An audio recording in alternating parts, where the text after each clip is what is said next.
Listen, let me ask you a question, right? You've already accepted, if we massively increase inequality, that can decrease living standards.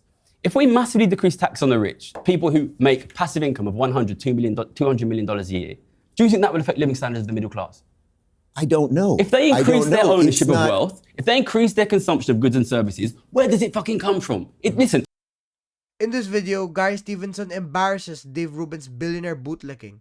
Guy opens with a brutal question about whether slashing taxes on the ultra-rich hurts the middle class, and Rubin will just immediately spiral into weak excuses about government waste, and from there it just gets worse from him. Guy just straight up tears through the billionaire defenses, calls out real wealth redistribution happening upward, and even shuts down Rubin's personal attacks about his own wealth. What starts as a debate turns into a one-sided dismantling. So make sure to watch till the end to see how Guy Stevenson embarrasses Dave Rubin's billionaire bootlicking.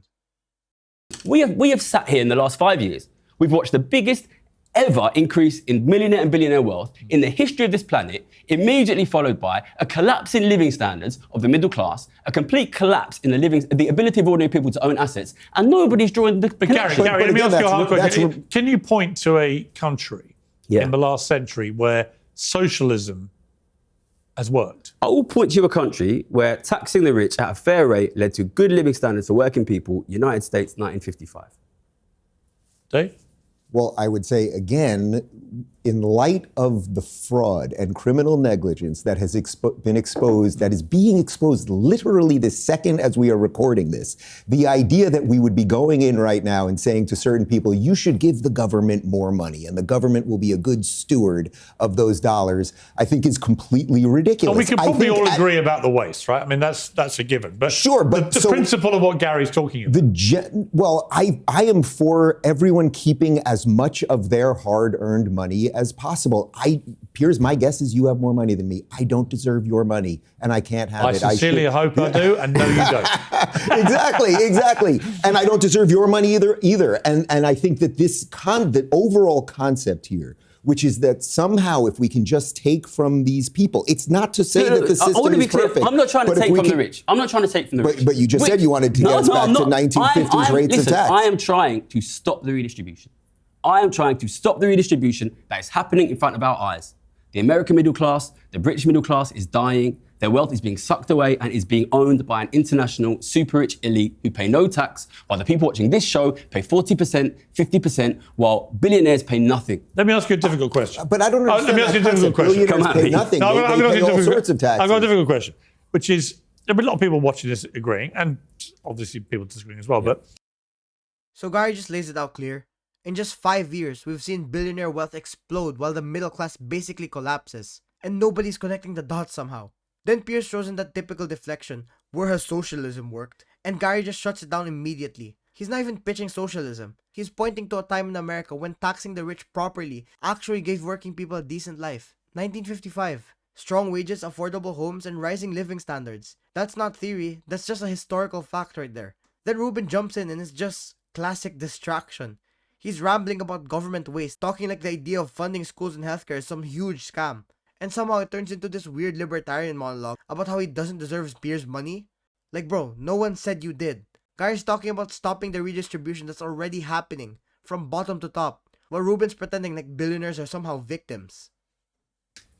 2 questions. How much money have you made in your life? And how much have you given away? I'll give you an excellent answer to that. If you want to know how much money I've made in my life, it is exactly there in my book, The Trading Game. We'll buy it today, and you'll see it's exactly how much is it? You've got to read the book. Well, I'm not trying to read it right now. You not read the book? No. Well, my son's afterwards. My son's raving about it. Listen, I made a lot of money, enough to quit and run a YouTube channel. How much? Just give it to me straight. Enough, in the book, tell me. Enough to quit, run a YouTube channel and have a family. That's enough. Well, 30 million, 50 million? Listen, do you have a spreadsheet? Do you have a spreadsheet? No. I don't have a fucking spreadsheet. All I know is it's enough. I can go to Nando's. You said you put it in the book, though, how much it is. Yeah, but I didn't add it all up. You read the book and add it up. Well, how much is it? Roughly. I don't fucking know. Listen. What, 10, 50, 100 million? It's enough for me to live for the rest of my life. I'm not trying to trap you. No, it's the 10, 50, 100 million. It's enough. Enough for an ordinary person to live the rest of their life. How much is that? Family. The number I had in my head when I went into banking, was £2 million. 2 million? And it was enough. For me, that's enough. You've made more than 2 million. You were Citibank's top guy. I don't add this stuff up. For me, it's enough. I've got enough money. I've got enough to do the work that I do. Do you give a little bit away? Ordinary people. Do you redistribute your own wealth? That is the money that funds my YouTube channel. Listen, Well, do you Tell me this now, right? When you sell a book, do you keep the money for the book? If I give the money away, who does the fucking YouTube channel, Piers? Who pays you? I'm not accusing you. I'm just asking you. Listen, do you give any Piers, money away? Who pays you? No, but Who pays you? No, but Gary, Listen, you and I both know there's two ways to The run reason media, I'm asking you is only because your position is that there should be more redistribution to poorer people from the rich, right? And you're a rich guy who's made millions, won't say exactly how many millions. I'll work it out when I read the book. The viewers should also work out by reading the book. Yeah, but you know, I don't think it's unfair. I don't think it's unfair to ask you. Of course I want people to buy the book. I don't think it's unfair to ask you how much you've given away. Listen, this is the money. Who's going to pay for my kids? What percentage? I've quit my job to run a YouTube channel. That's the money that's going to send my kids to school, Piers. That's the money. But that does sound quite selfish. Look, I've told you before, I'm not Mahatma Gandhi. I never pretended to be a good person. I was the best trader in the fucking world, one of the biggest banks in the world, and I made that money by betting the American middle class would be destroyed. I get it. I ain't here to be Mahatma Gandhi. I ain't Nelson Mandela like you, boss. I'm here to tell the American public what's happening. But do you think you practice what you're preaching? What I preach is to raise taxes and reduce the growing inequality. That's what I preach. Listen, I ain't here telling people. I didn't tell you to give your money away. I didn't tell you to give your money away. You want the power, but you are, because you want the power of the state, which has the guns, to say to Elon Musk and Peter Thiel and Mark Zuckerberg, we're going to take your money. We're just going to pick a number and decide how much to take. Do you give more than 1% of your money to charity? I want the state. You can voluntarily ordinary do people it. from the rich. But And if do you do any of that yourself? Listen, I'm not here to tell anybody to give their money away. Right, I'm here to tell people how to protect their class. 101. I mean, this is what the left All right, listen, I'm going to go home and I'm going to bet on the collapse of the American middle class. And it's going to happen. And I'm here telling them it's going to happen. Okay, and I'm here telling them how to stop it. Why don't you do that and I ain't here donate pretending to be a 1% good of your person. salary? I never said I was a good person. Read the book, you can see. But I'm a good fucking economist and I'm going to be right. And you've made your prediction that living standards will increase in the next 3 years. And I've made my prediction that they won't. And we will see in 3 years who's right. And I will tell you right now, I haven't been wrong many times in the past. So this is where Rubin and Piers just try to trap Gary with that tired, well, how much have you given away routine? Like that somehow undermines the entire argument he made. But Gary just flips it on them. He straight up says he isn't Gandhi. He's not pretending to be a good person. He's just there because he knows how the system works and he's warning people before it collapses. And honestly, that's the difference. Gary's not out here claiming moral superiority. He's just calling out a broken system he used to profit from. And meanwhile, Dave Rubin just keeps falling apart. He accuses Gary of wanting the state with guns to take Elon Musk's money. Like this weird libertarian panic mode where every tax is tyranny. But Rubin never touches the core issue. Billionaires pay next to nothing and working people pay 40 to 50%. Instead, he just keeps dragging it back to, well, do you donate? Like, come on, that's not even the point. Gary's not arguing for charity. He's just arguing for structural reform. He doesn't need to be a saint to be right. Listen, you're from my country, okay? You know people that look like me and sound like me don't get a chance to make millions of pounds betting on the economy, okay? There's a reason that I'm doing this, because I'm fucking good at it, okay? I don't need to be here. I could be on the beach in the Philippines. I know lots of traders who come from working class backgrounds. Who? Name one. I know lots in the city. Listen, I worked in Canary Wharf. I'm from East London, okay? I worked in Canary Wharf. A guy came up to me and he said, that's an interesting accent. Where are you from? I fucking worked in East London. Listen, Piers, I got a lot of respect for you, okay? You're an older man. Nowadays, Whoa, that was brutal. That was brutal. The City of London does not contain working class people. I've been there, Piers. I've been there. I was there 10 years ago. Well, there are no working class people in the City of London. Come on. I worked in Canary Wharf for 4 years. One kid come through once. His name was Tariq. I remember. The only working class kid I ever saw come through when I was there. One, Piers, in 4 years. In Canary Wharf, which is in East London. Okay, so I'm still trying to wrestle with. All right, look, you're perfectly entitled to do with your money what you want to do. Okay, and you haven't demanded we give ours away. Fine. Okay, I get that. But what is your answer? I mean, if you had the chance now to run the Western world economically, give me the blueprint for how we stop going down what you think is an apocalyptic path. Tax work less, tax wealth more. Simple as that. You can't have ordinary working people paying 40, 50% while billionaires pay 5%.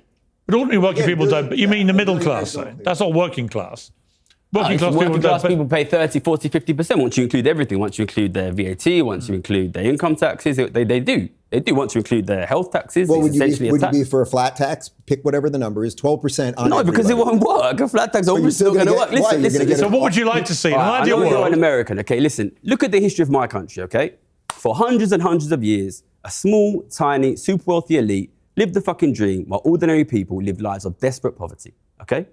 That is what's going to happen to your country, And that is what's going to happen to my country if you do not protect the working class from the rich. But There is that's no way to exactly what compete. we're doing right now. That's what Well, Donald we'll Trump see. did. We've made our bets. We've made our bets. That's what Donald Trump's entire movement is all Okay. about. It's a movement of we the people. And Well, by the it's way, good what you said because- earlier, Piers, was completely right. So Gary just closes this thing with a kind of clarity that Rubin and Piers just can't match. He's not just talking policy, he's talking from real experience. Working class voice, lived the system, made the money, and now he's warning people exactly where it's headed. And when he lays out that simple fix, tax wealth more, let people work less, it's not utopian, it's historical. And meanwhile, Rubin's still clinging to flat tax nonsense and Trump slogans like they're the cheat codes for reality somehow. And Piers is just too busy trying to play neutral while low-key just validating Rubin's worst points. It just goes to show how these debates keep feeling so biased towards one side. And speaking of biased, are you getting tired of getting news from biased news sources? One outlet says one thing and another says the complete opposite? How are you supposed to know what's actually true? That's where ground news comes in. It lets you compare how different media outlets, whether it's left, right, or center, are covering the same story. So you can see the full picture instead of just the echo chamber. And here's the best part. Click the link in the description and get a 40% off the Vantage tier, which gives you even deeper insights in media bias and political trends. So stay informed, think for yourself, and check out ground news in the description down below.